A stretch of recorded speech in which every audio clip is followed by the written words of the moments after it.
Hey, it's Jo and Mackenzie. We're here today with our yoga class for you. We're going to come to sitting to start our yoga. So you can sit in any position you feel comfortable in, but just try, you can sit in a chair, in a armchair, a dining chair, anything, or you can sit on the floor. You don't have to cross your legs. Sitting so your spine is lifted up nice and straight, lifting up crown of the head towards the sky, and just resting those hands. So if you are at the dining room table, you can put the hands on the table, or you can rest them on the knees, either palms down, or to relax through the shoulders and through the scapula, just turning those palms up. And I do encourage you, just at the first few moments of your yoga practice, just to close your eyes down and just think about letting the breath slow and steady and get that nice rhythmical breath going on, okay? So it's really important that we come to the mat or to the chair, to the place where we're going to be doing our practice physically, but try and bring ourselves mentally and spiritually and emotionally as well.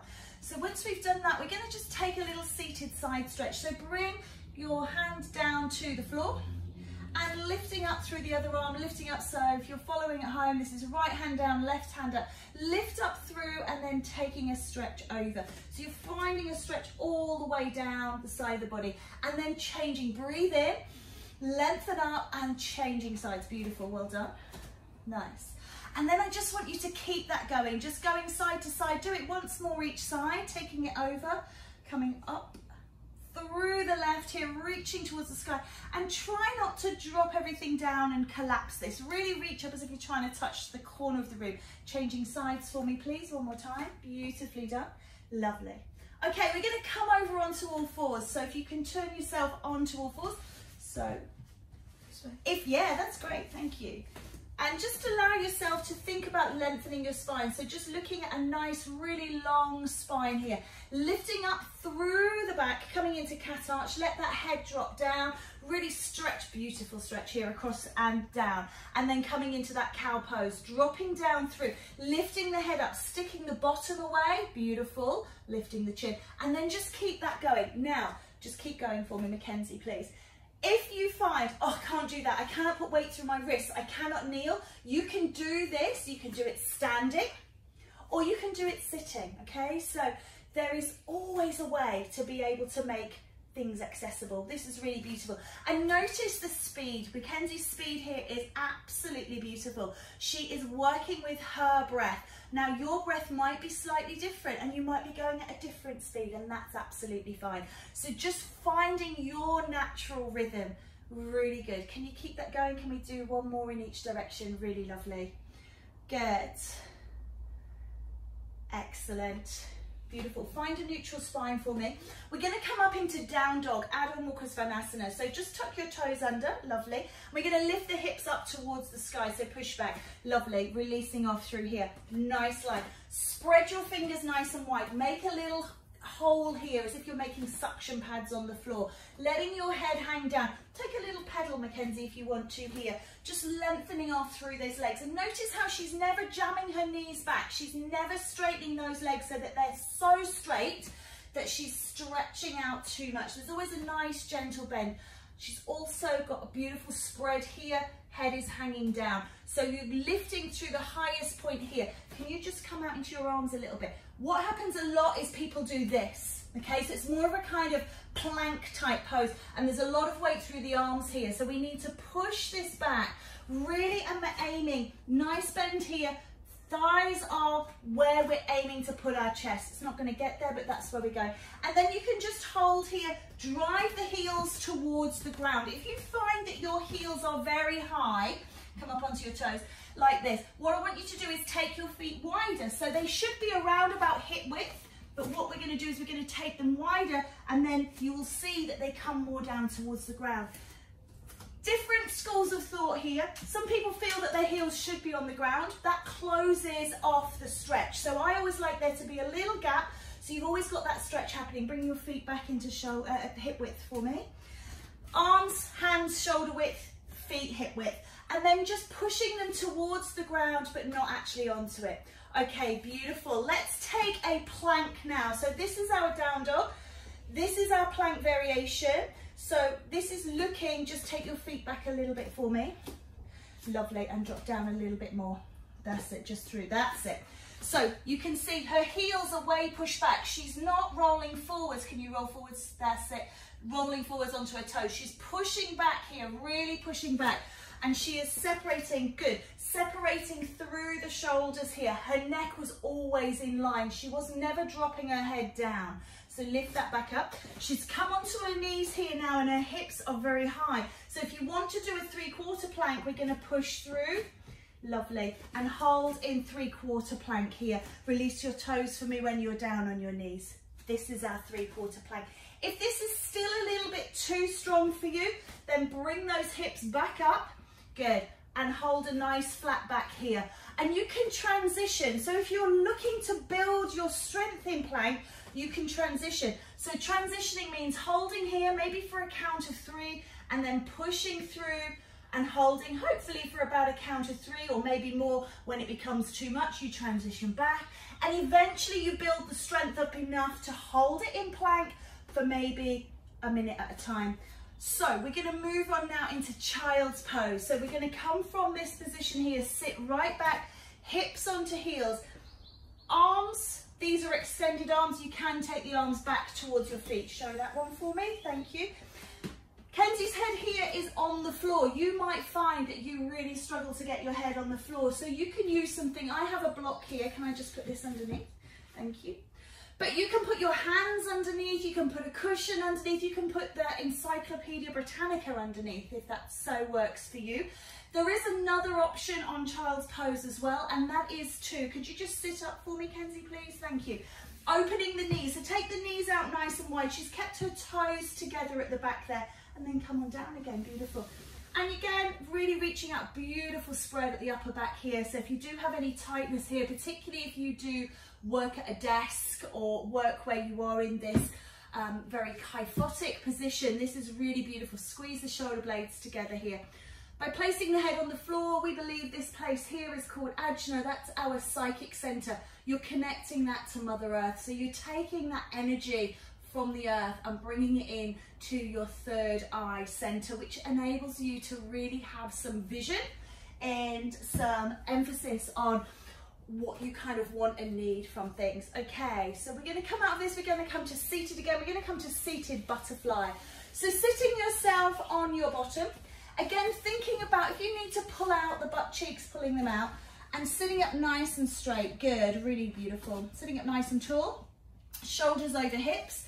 Kenzie has brought the soles of her feet together. Now, if you find that that is too much on your knees, you can sit in a straddle. So could you just show straddle for me, wide legs? Good.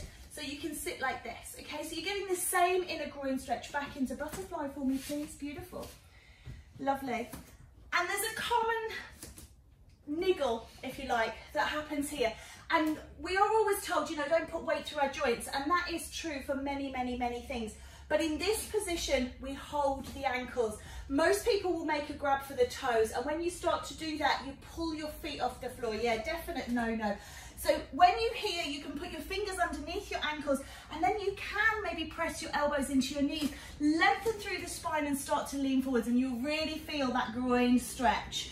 If you find that you are, again, becoming very kyphotic, so rolling down and pushing through here, it doesn't really, what it does is it maybe gets your head closer to the floor. What it doesn't do is stretch you. So really pull up and open up here, lift the chin, beautiful.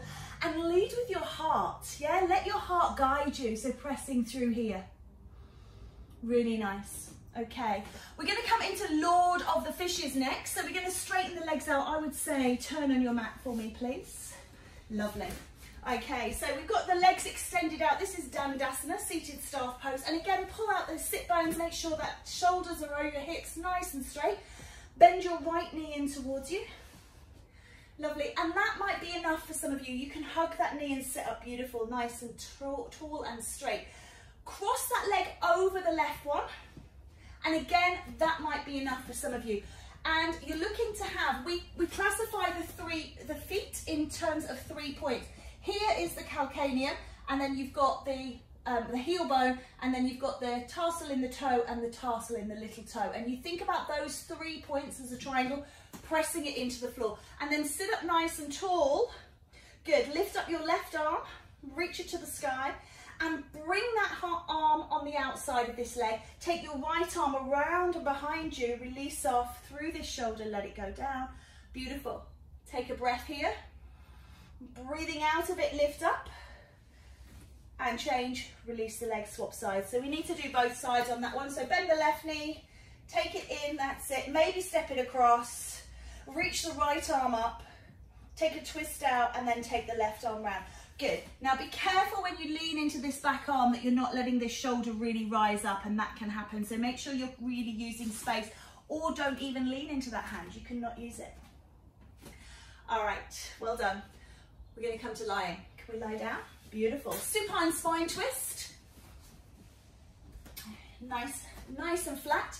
Just be careful with your lower back. See how that feels to you. Okay, so what we're going to do is we're going to bend the right leg again. Bring it into the chest. You can hold it. If you can't hold it, you can use a tie or a belt or a towel to draw it down. So you're going to release. This is working into the glutes, the lower back, and also into the abdomen, into the digestive system. And then just using your left hand, draw that knee over to the left side. Just a little, just as far as you can go. Beautiful. Shoulders stay on the ground. The hips are going to lift and twist. Beautiful. Take a breath. Make sure you're breathing. Really nice. And then come back to center and let's switch sides. Left knee comes in. Just take time in each position to feel. Does this feel okay? If this feels really beautiful, why would you go anywhere else? So just notice, I really like this, I'm going to stay here. Or releasing off, that's it, take that hand out and twisting over. Good. Notice there should not be any space between that shoulder, just a beautiful twist. Lovely. Good. I'm just going to step out of your way. Rolling back to center and releasing that off. Beautiful. Bend both knees and place the feet on the floor. Keep the feet hip width apart. Now, one of the big bugbears that I see in a lot of my classes is people stacking their feet on top of their feet. I don't like it. So we're going to drop the knees. We're going to drop the knees over to the right, both of them going the same way. And again, mind the hands out of the way. You've got a little release through the lower back here. Shoulders are down. Turn your head for me. Turn the heading in the opposite direction. That's personal choice. So if that feels good to you. But notice her feet. A lot of people will shove this foot up here and stand on that. Nah. We don't do that here. What we're looking for, sorry, George, we're looking for a nice release and stretch. You see how it comes from the waist, it comes all the way over. It's beautiful. And your feet, those things that carry us through life, that carry the weight of you every day, the last thing they want to do is stand on each other. So just give them a little bit of love too. So you've got a little bit of release through the feet here. You can even send this leg back a little more and really feel that weight of that leg. Do you feel how that pulls now? Yeah, it starts to get a little bit of extra pull on there. It's beautiful through the hip. Let's go to the other side. So bring the knees up through center. Lovely. Again, hip width apart. Let them roll over. Really nice. Good. And then turning the head. That's really great. Just pause and hold here. This is our monkey spine twist, Markadasana. It's my favorite. And then just slide this top foot, this right foot back a bit. That's it. So you can see the spread of the legs there. Okay, really well done. And then coming back to center, bring those knees up. We're coming into the most tricky posture of all. And I say that a little bit tongue in cheek, but also we'll see. Straightening out into Shavasana, please. So Shavasana, it seems like it's really, really simple. It's just lying there, right? And it is, it absolutely is. But a lot of people fidget. Yeah, they can't lie still. So this now is, it translates Shavasana as corpse pose. So if you think about the movement in a corpse is nothing. So we want to try and emulate that in our posture. So just we're going to tuck the chin down just a little. That lengthens out the neck, releasing any tension, closing the eyes and just letting the forehead relax. Body is beautifully straight. If you do suffer with your lower back, it is perfectly acceptable. Just bend your knees for me, please. Take the feet wide and then roll the knees in towards each other. There we go. So you're supporting them, you're resting them, okay? But we're okay in the lower back, right? So we can take that out. Great stuff. By turning the palms up, this is a gesture of acceptance for universal energy, but it's also going to release off through the shoulder blades at the back. And it's also a gesture of surrender. So really, really important. But again, if it's not for you, you can place the hands up on the tummy, on the belly button, and connect there to our chakra in the center there, into Manipura. Let those hands fall away again. We're looking for the legs to be slightly apart at the bottom. So just letting them fall towards the bottom corners of your mat. And then just spend as long here as you feel that you want to. Until the next one, guys, please have a wonderful, wonderful day, and namaste.